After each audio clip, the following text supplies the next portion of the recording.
Bom dia, senhoritas, senhoritos. Estamos iniciando a gravação da aula. Vamos discutir aí o chamado período regencial do Brasil, certo? Na ausência do imperador, haja vista que Dom Pedro abdicou e retornou a Portugal para assumir o trono português, o seu filho é muito jovem, certo? Nós vamos ter aí uma experiência, né, quase republicana, vamos dizer assim, no Brasil, até que Dom Pedro II viesse ser aclamado, né, imperador do Brasil. Certo? A gente entende que esse período é importante porque a gente discute a construção, a composição política partidária do Brasil nesse momento. Né? Eu, particularmente, acho bem importante esse momento da história do Brasil, que, infelizmente, os livros didáticos, certo, transformam esse momento em algo chato, né? Ele acaba sendo muito maçante nos livros didáticos por apresentar basicamente nomes e leis, né? Ignorando todo o jogo político que está inserido à volta. Por uma questão de tempo, né? Programa, objetivos e blá blá blá blá blá blá blá blá blá. Certo? É tipo absolutismo. Absolutismo, quando você estuda profundamente, eu particularmente acho massa. Mas o ensino médio, o absolutismo, é algo extremamente cansativo na minha leitura, não é? Acho que vocês concordam comigo. É. Mas o estudo mais amplo, não é? Todas as articulações, estratégias, como as coisas são movimentadas para que aquele sistema venha a funcionar, é interessantíssimo. Então vamos falar aí desse período regencial no Brasil, certo? Eu vou encaminhar, Aline, para você o slide, certo? Eu vou encaminhar, certo? É isso aí. É porque me aparece isso aqui, ó, quando eu autorizo. Né? Isso aqui. Não incomoda. Mas vamos seguir. Aí eu não consigo clicar, certo? Então eu tive que cancelar, abortar isso aí. Segue. Uma revisão aí, né? Vamos ver. Acompanha, se manifeste, sim? Vamos ver. Da consolidação da independência, né? De um lado estavam, são textos de época, tá? De um lado estavam as classes abastadas. Quem são os abastados? O que é abastado? O que é abastado, por favor? Alguém. O que seria abastado? Eu estou sozinho aí na rede, por favor. O que seria. Não, ao inverso. Não é claro. É o inverso. Abastados são. Não. Abastados são os mais ricos. Você que tem muito. Abastado é rico. Você é um abastado, você é um endinheirado, certo? Então, de um lado estavam os abastados, certo? Principalmente os grandes proprietários rurais. De outro, as classes populares, de que as primeiras se servem para a realização de seus fins e que são elas, principalmente, que o fazem. Olha que texto, né? Olha que trecho já provocante, né? De um lado os mais ricos, do outro o povo, de quem os ricos se servem para a realização de seus fins. Ou seja, os ricos se servem do trabalho dos mais pobres. Né? Isso é muito louco.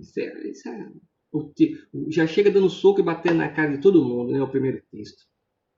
Ainda bem que isso não acontece no Brasil mais. Né? Isso é coisa do século XIX. Essas coisas não acontecem mais no Brasil. Mas segue.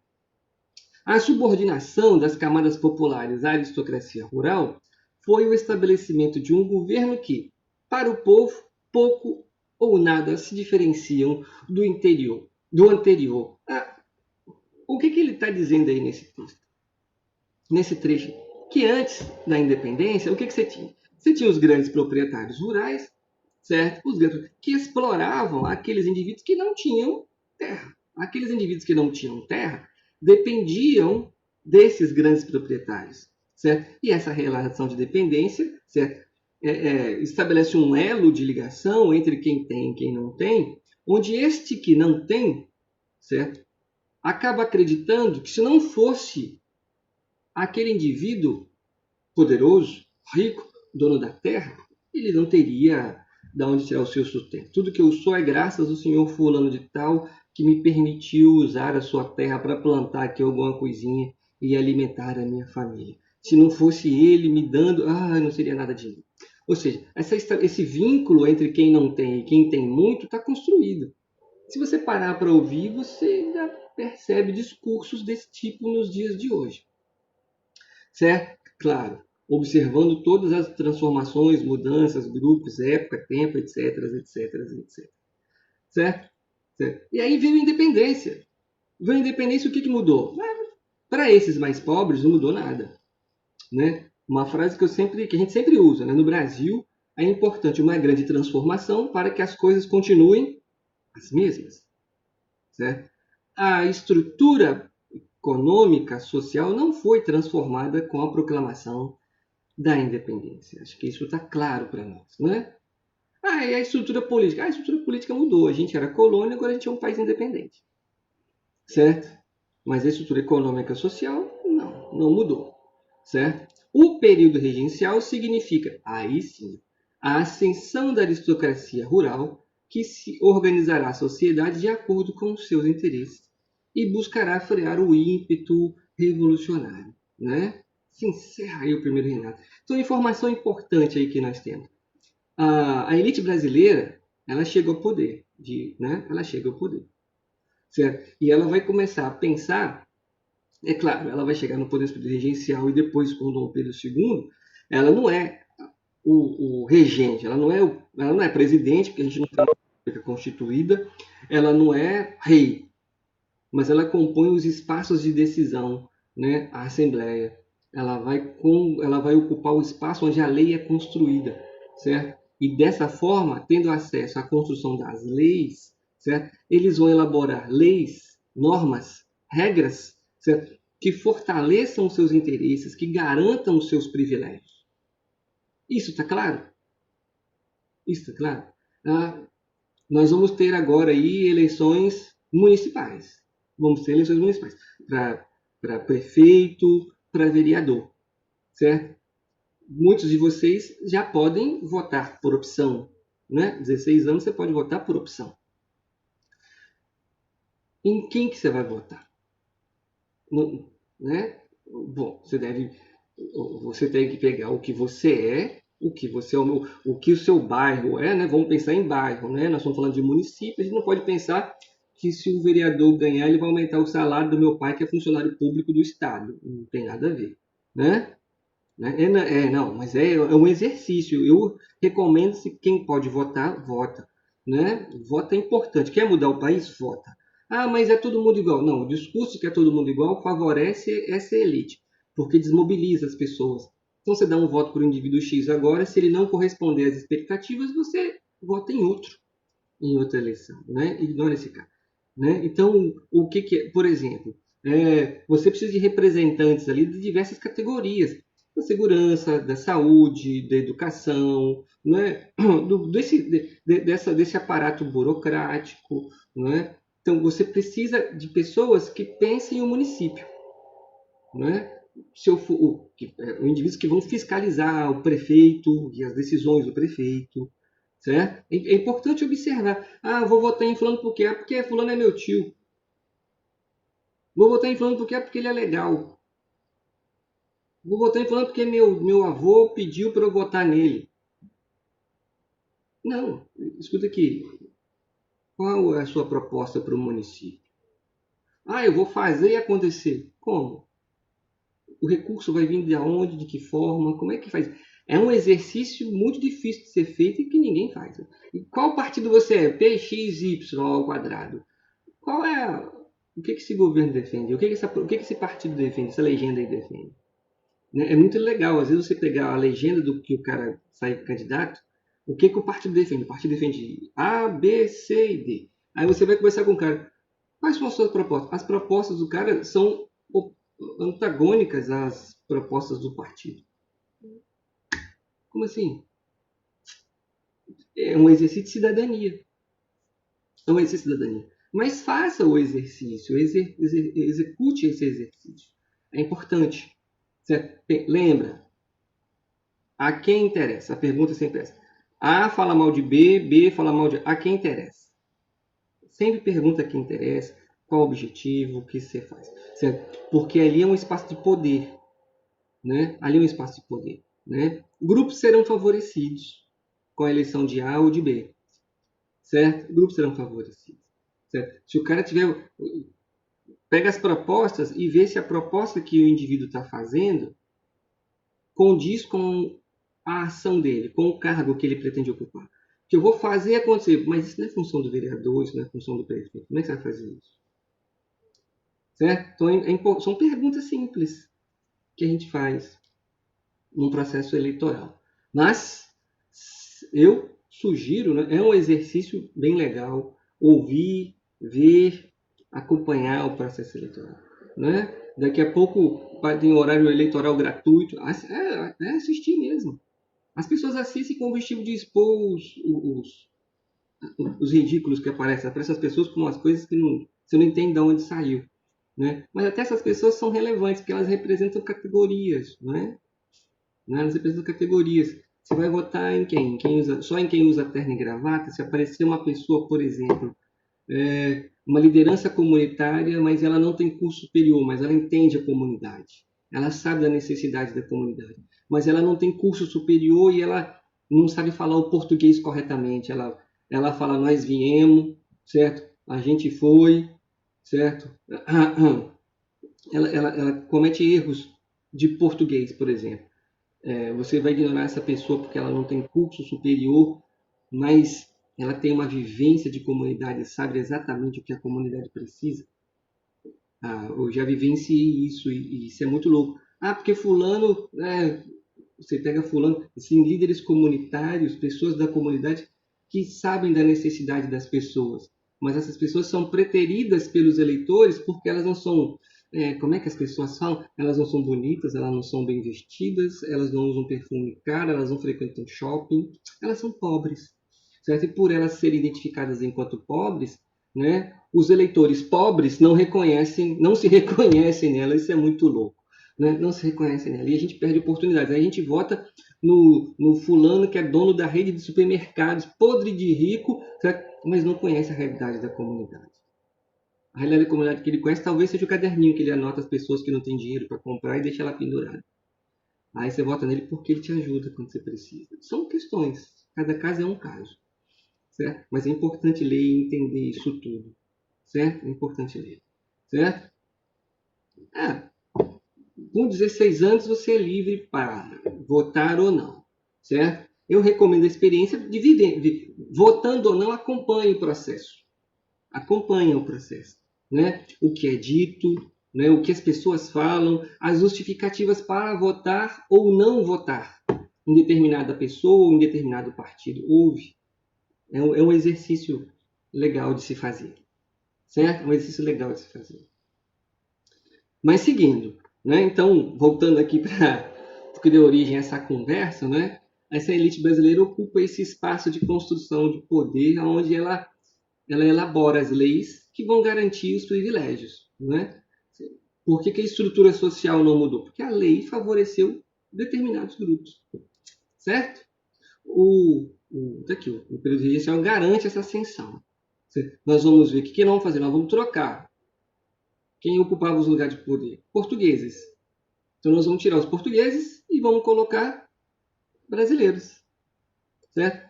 E vamos colocar brasileiros. Certo? Slide seguinte. A regência trata de uma transição até a maioridade de Dom Pedro II. Certo? Vai ser marcado por instabilidades políticas. Vocês estão fazendo uma pesquisinha sobre rebeliões e revoltas no Brasil, né, até a proclamação da independência. Certo? Durante o período regencial, vão haver uma série de novas agitações no Brasil, revoltas, certo? movimentos revolucionários que defendiam a separação do Brasil, não é? O processo de independência e instituição de repúblicas no Brasil, certo? E isso é uma outra atividade que vamos fazer mais à frente. Nós vamos perceber que como que a elite, né? Como que a elite faz uso dessa frase aqui que a gente colocou no começo, como que a elite faz uso da massa, né? Vamos ver que são movimentos, muitos deles, né, produzidos, né, incentivados por determinados grupos elitistas e por determinados grupos pertencentes à elite agrária, certo? Aonde eles mobilizam o povo vai para a rua, mas na hora que a revolução radicaliza, e o que nós estamos chamando de radicalizar o movimento? A hora que gritos em torno da abolição da escravatura, da reforma agrária, né, de fim de privilégios, quando esses gritos começam a ganhar corpo, nós vamos ver isso. O que essa elite faz? Ela se retira do movimento. E quando ela se retira, ela abre espaço por Estados agir com violência. Chama a atenção de vocês. Vocês estão fazendo, está lá sobre isso da pesquisa, né, sobre movimentos de rebeldia ou movimentos de contestação, né, durante a colônia até o processo de independência. Presta atenção quais dos indivíduos, certo, que iniciaram aquelas várias revoltas que vocês estão pesquisando entraram para a história tradicional como heróis nacionais. Qual? Você vai identificar o Tiradentes, que pertencia ao exército. Mas ninguém, todos os indivíduos que participaram de movimento contra o sistema no Brasil foram criminalizados, certo? O que serviu de justificativa para o uso da extrema violência contra eles. E a mesma coisa vai estar acontecendo aqui, nesses movimentos que vão acontecer, certo, durante a regência e vão ser encerrados no governo de Dom Pedro II. Certo? A história tradicional ela deixa claro para nós que quem se mobiliza, que quem se manifesta, que quem se revolta é criminoso. Por isso o discurso comum de manifestação, quem está se manifestando é tudo vagabundo. O que você faz? Chama a polícia para te sentar a pua, né? Sentar borrachado e bala de borracha. Essa leitura de quem se manifesta no Brasil não presta, está entranhado. E a história tradicional tem responsabilidade nesse processo. Certo? Presta atenção. Os movimentos de contestação ao sistema que vocês estão pesquisando dentro do Brasil, quem ali virou herói nacional? Quem ali a história destaca como herói nacional? Você vai achar o Tiradentes. Me acha outro. Me acha outro. Vamos ver se você acha. Que esse cara aqui me acha. Todos eles foram criminalizados. Certo? Criminalizados. É muito importante atentar para esse detalhe. Por isso que você tem essa pecha aí no Brasil de quem se manifesta é vagabundo, certo?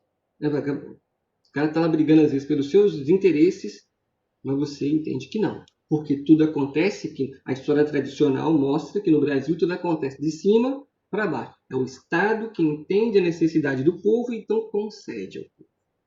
Essa é a história tradicional, né? A história que eu aprendi, que o pai de vocês aprendeu.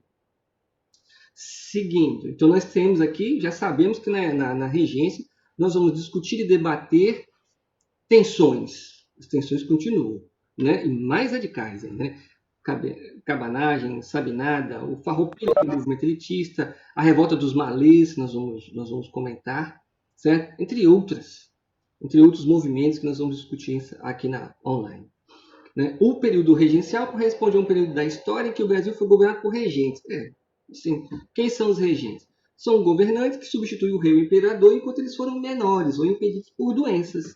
Certo? Nós vamos ter aqui no início aqui uma regência provisória, né? Uma regência trina e posteriormente uma regência una. Certo? Ou seja, um indivíduo governante. Esse indivíduo vai ser escolhido pela classe política brasileira. Né? Vamos ver isso aqui. Se alguém quiser se manifestar, por favor, digita aí. Lembra? A aula tem uma perspectiva do debate, né? Porque nós estamos online, que não deixa de ser um espaço democrático. Sempre será um espaço democrático. Lembre-se disso. Certo? Então tá aí, o slide mostrando uma revisão, né, do que a gente já viu, acrescentando alguns detalhes. 7 de abril de 1831, Dom Pedro abdica do trono brasileiro em favor de seu filho, mas Dom Pedro II tinha só 5 anos. Não tem como você botar uma coroa na cabeça de uma criança de 5 anos. Logo, faz-se uso, certo, da regência. O que estabelecia a Constituição do Brasil em caso de vacância? Ou seja, vacância, vago. Não tinha quem assumisse o trono. Haja vista que Dom Pedro era muito jovem, né? Do trono e na impossibilidade de um novo imperador governar. A Constituição de 1824, aquela que foi outorgada, lembra? A primeira Constituição do Brasil, determinava que em caso de vacância, trono vago, o Brasil deveria ser governado por 3 regentes, eleitos pela Assembleia. Daí o termo regência plena. Mais mastigadinho do que isso, né? A Constituição de 1824 determinava... isso aí. Por que esse período ficou conhecido como uma experiência republicana? Porque os regentes seriam eleitos pela Assembleia, deputados e senadores. Então o Brasil está conhecendo aí, está vivenciando uma experiência, aspas, vê aí que está entre aspas, uma experiência republicana. Por que uma experiência republicana? Bom, você não tem rei no poder, você tem 3 indivíduos que foram escolhidos pela Assembleia, né? Isso é uma experiência republicana, certo? A República no Brasil só em 1889. Nós estamos em 1831, são 60 anos antes, certo? Tá claro aí? Beleza? Aqui, um esqueminha bem legal para a gente ver, né? Tá aqui. Essa cronologia é relevante para nós, certo? Perceber essa cronologia, tá aqui. 1831, a abdicação de Dom Pedro I. Abril e julho de 31, regência trina provisória. De 31 a 34, regência trina permanente. E de regência una, né, de 35 até 40. Certo? O primeiro momento vai ser o padre, o Feijó, e depois o Araújo Lima. Certo? Tranquilo aí? Só para marcar, para você anotar no seu caderninho, certo? Essas etapas. Ações irão acontecer, que fatos vão ocorrer nesses períodos, a gente precisa saber distinguir um do outro, beleza? A organização política desse momento. Bom, aí sim. Caracterize politicamente, né, o período denominado regência. Vamos ver como é que funciona. Você tem quantos partidos aí apresentados na tela? Tem quantos partidos na tela, por favor? Alguém se manifesta aí. Quantos partidos foram apresentados na tela? Hein? É só contar. Ah, 2. Muito obrigado. Muito obrigado. Obrigado, Fernando. 2 partidos. Isso aí. Observa. O Partido Português e o Partido Brasileiro. Né? E, gente, muita atenção, que a gente precisa entender a composição desses partidos. Né? A gente precisa entender. Certo? Atenta. O Partido Português. Você, em livros de história, você pode encontrar o Partido Português sendo identificado como restauradores ou caramurus. É a mesma coisa. Então, esses termos agora vêm em questões de prova, em textos, em livros didáticos. Ah, eu nunca ouvi falar de caramurus. Ouviu, é o Partido Português na regência. Certo? Então, atenta para os termos. Escreve lá os termos. Certo? O que defendia o Partido Português? Ah, eles são absolutistas, ou seja, defendem um governo centralizado, absoluto. Ou seja, eles são contra todo movimento de caráter liberal, revolucionário. Contrários a qualquer forma de reforma política, logo conservadores. O que eles querem? A recondução de um regente português ao Brasil e o Brasil voltar a ser colônia. Ainda existe esse pensamento. Certo? Eram descendentes de portugueses e burocratas ligados a Dom Pedro I e reivindicam sua volta. Certo? Então, aqui o Partido Português reivindica os interesses dos portugueses, de Portugal. Certo? E esses indivíduos aqui que estão perdendo força e poder no Brasil. Certo? Eles ocupavam os principais centros de poder, serão substituídos pelos políticos brasileiros, que representam a elite nacional. Lembra que em 1824, a Constituição, o voto no Brasil é censitário. Quem está representando, né, o povo na Assembleia é a elite. Se você olhar para a Câmara Municipal do seu município, para a Assembleia Estadual e para o Congresso Nacional, Que tipo de indivíduo a gente identifica? A gente vai identificar pessoas que a gente reconheça, que nos representam de fato ou não? Que tipo de gente está sendo eleita vereador, deputado estadual ou deputado federal? Quando eu pergunto que tipo de gente, né, nós fizemos a afirmação aqui no Brasil, o voto era censitário e quem era eleito era a elite agrária. Hoje o voto não é censitário mais. Você tem 16 anos, você pode votar. Será que a gente ainda elege a elite majoritariamente?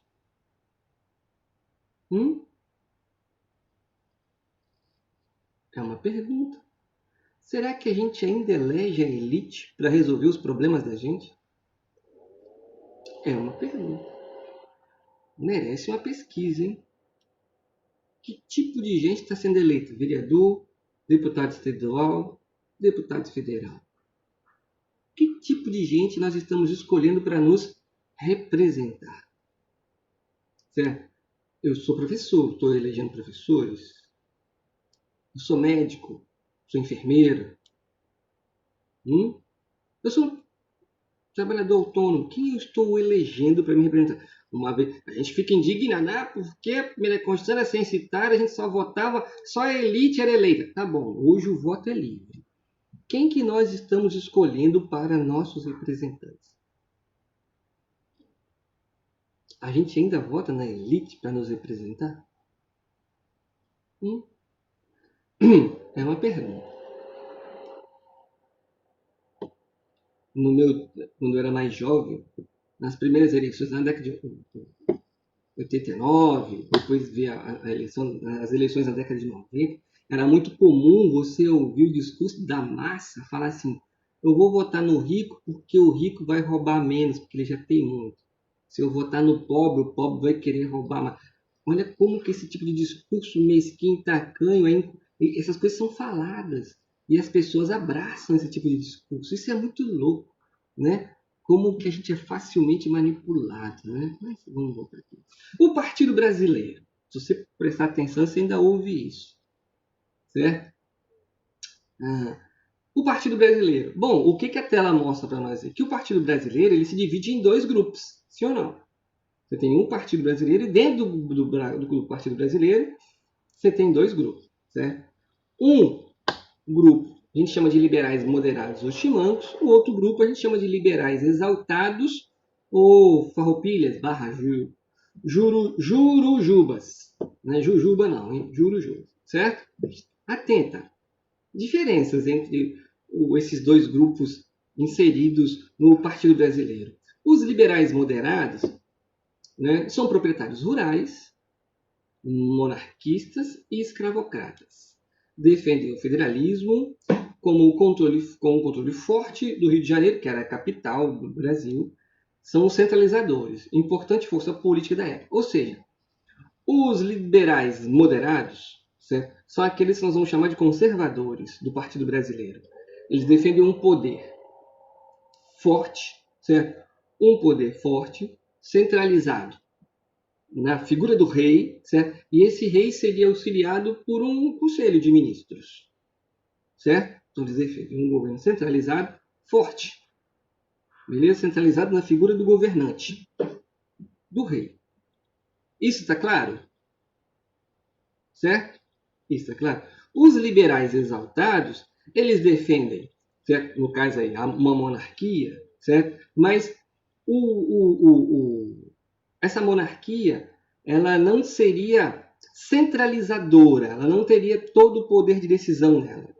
Como assim? Como é que isso funciona? Eles vão defender o federalismo. O que significa o federalismo?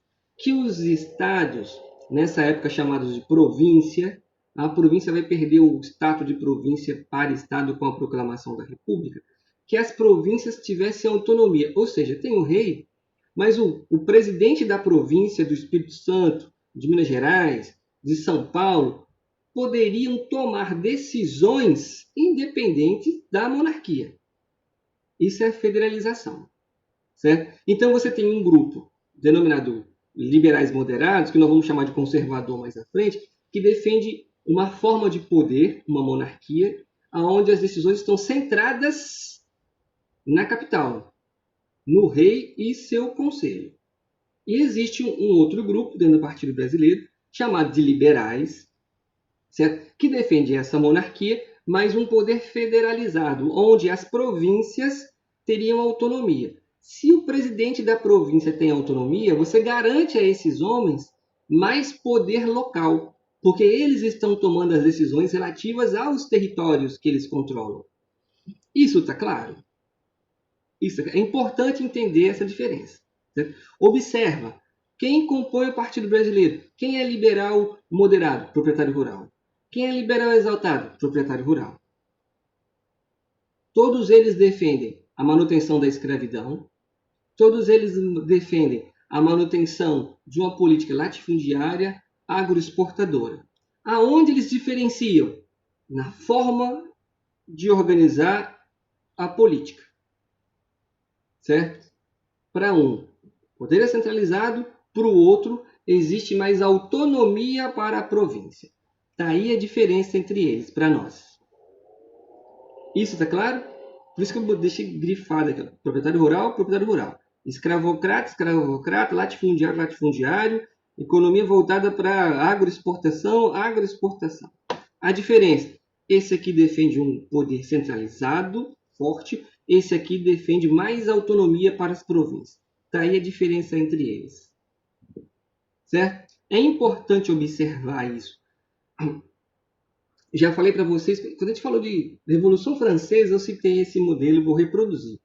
A gente não pode olhar, é proprietário rural? É, que todo mundo quer a mesma coisa, isso está claro aqui, né? Existem diferenças entre eles. Qualquer partido político tem isso. Dentro dos partidos políticos, sejam eles de direita, de esquerda, de centro, né? Eu não acredito em centro, mas que seja, diz que tem centro, né? Dentro desses partidos, existem os mais alterados, os mais exaltados e os mais moderados. É só lembrar dos jacobinos, né? Na Revolução Francesa. Você tinha os mais radicais e os menos radicais, né? Lembra? Né? A burguesia durante a Revolução Francesa, quantos modelos de projetos de burguesia a gente discutiu ali. Certo? Então, quando você olha para um grupo, você não pode identificar que aquilo ali é um paralelepípedo, um bloco fechado, onde todo mundo pensa e age igual. Dentro daquele grupo, existem vários grupos. Olha para dentro da sala de vocês. Todo mundo é segundo ano. Mas não significa que todo mundo pensa, age, se comporta da mesma forma. Existem grupos que se aproximam com base em comportamentos mais semelhantes. Certo? Existe uma unidade, que é o segundo ano, mas dentro do segundo ano existem outros subgrupos, certo? Que concordam ou divergem. É assim que você deve olhar um partido, certo? Qualquer grupo dessa forma. Beleza? Tá claro aqui a organização desse partido político brasileiro? Importante perceber isso aqui, hein? Isso aqui vai ser chamado a atenção para nós até a gente acabar com o Segundo Império. Beleza? Tá aqui, ó. Grupo. Ó, isso aqui está mais detalhadinho ainda para nós. Certo? Ainda está mais detalhado. Grupo. Restauradores, caramuru, portugueses. Né? Aqui estão os portugueses, partido português. Objetivo. Retorno de Dom Pedro, que foi a Portugal, implementação de um absolutismo. Quem corresponde a esse grupo? Comerciantes, portugueses, militares de alta patente e altos funcionários. Isso é interessante olhar. Por que altos funcionários estão defendendo, né, os interesses desses portugueses, haja vista que eles defendem o retorno de Dom Pedro I e a instalação de um absolutismo? Porque eles são favorecidos por esse tipo de governo. Ora bolas. Você está tendo aí, por exemplo, no Brasil, o discurso sobre previdência, retirada de direitos, certo? Quem é que está sendo atingido com isso? Os funcionários públicos do baixo escalão. Os militares estão fora, o judiciário está fora, o legislativo está fora. Para esses caras, as reformas podem acontecer, porque eles não foram afetados, não serão afetados. Quem vai ser afetado? O grupo de baixo. Né? O tempo inteiro você ouve discursos, por exemplo, no Brasil hoje, falando em reforma, que o funcionário público tem gasto aqui, que o funcionário público tem gasto lá, que o funcionário público é o motivo dos problemas do Brasil. Aí quando você olha para o colégio público, qual é a reclamação no colégio público? Falta o quê? Efetivo. Não tem professor.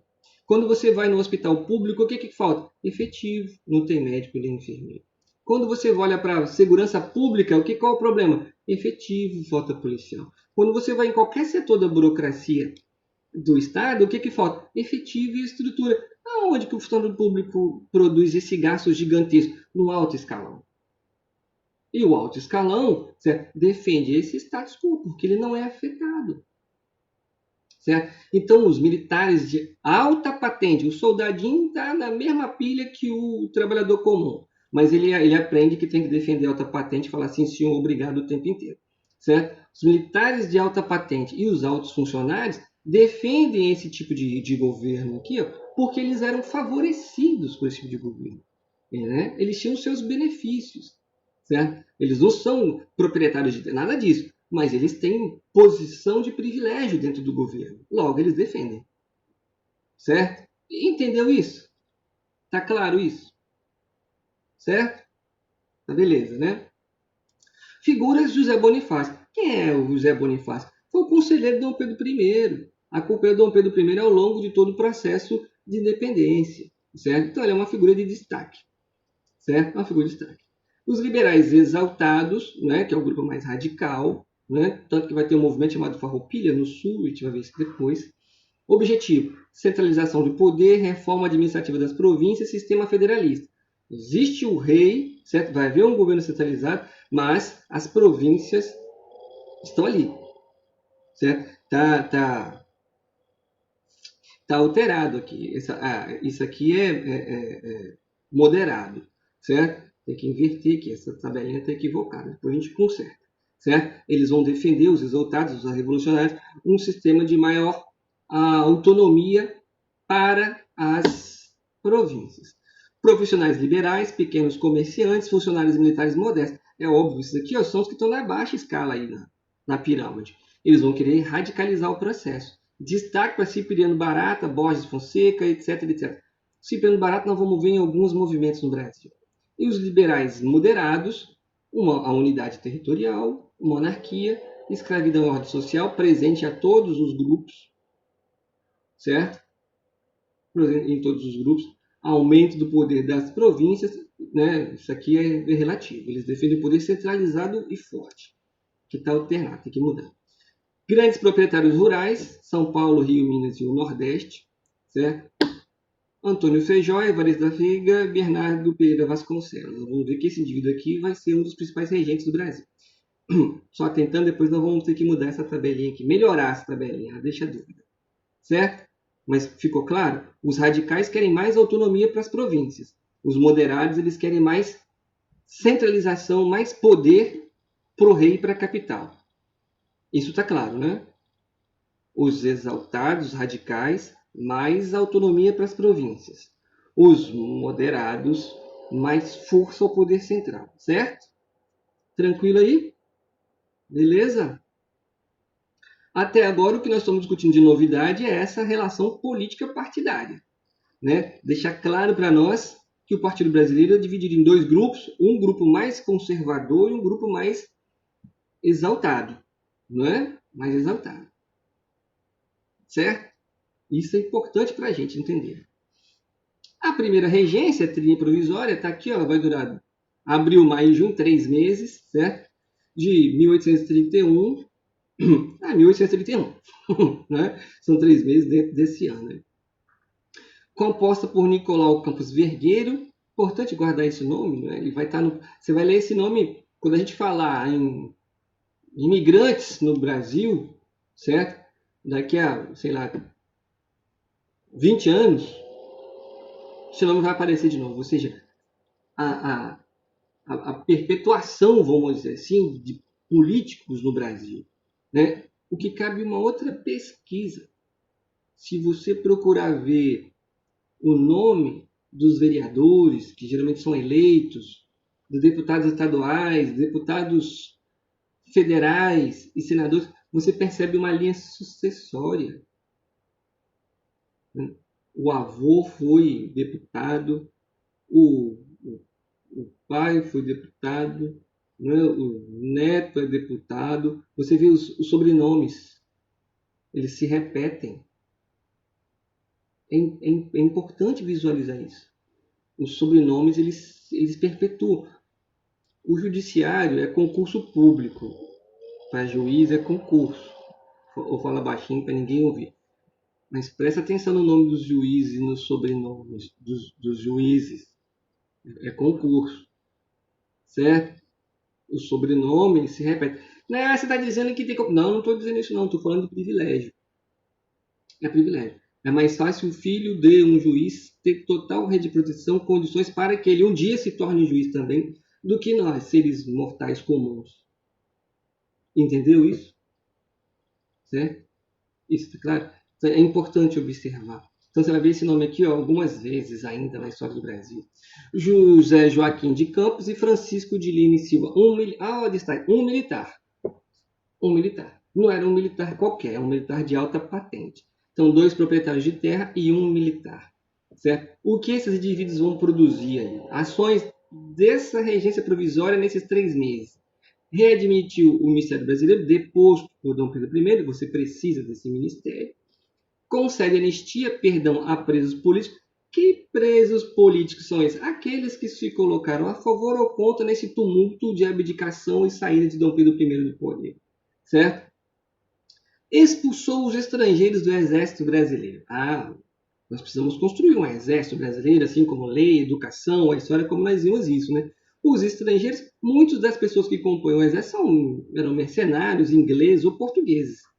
Certo? Então essas pessoas você começa a eliminar e para participar do exército brasileiro você tem que ser brasileiro. Certo? Suspendeu durante esse período o poder moderador, não tem sentido ter um poder moderador numa regência trina, certo? Proibição da criação de novos impostos, proibição de dissolver a Câmara de Deputados, até porque foi a Câmara de Deputados que escolheu esses 3 regentes, não tem sentido, e eleição de uma regência permanente, certo? Que vai ser eleita e nomeada em 1831, certo? Logo após esses 3 primeiros meses, que vão tentar organizar a casa, mas isso aí é assunto para a próxima aula. O sistema vai encerrar em 2 minutos.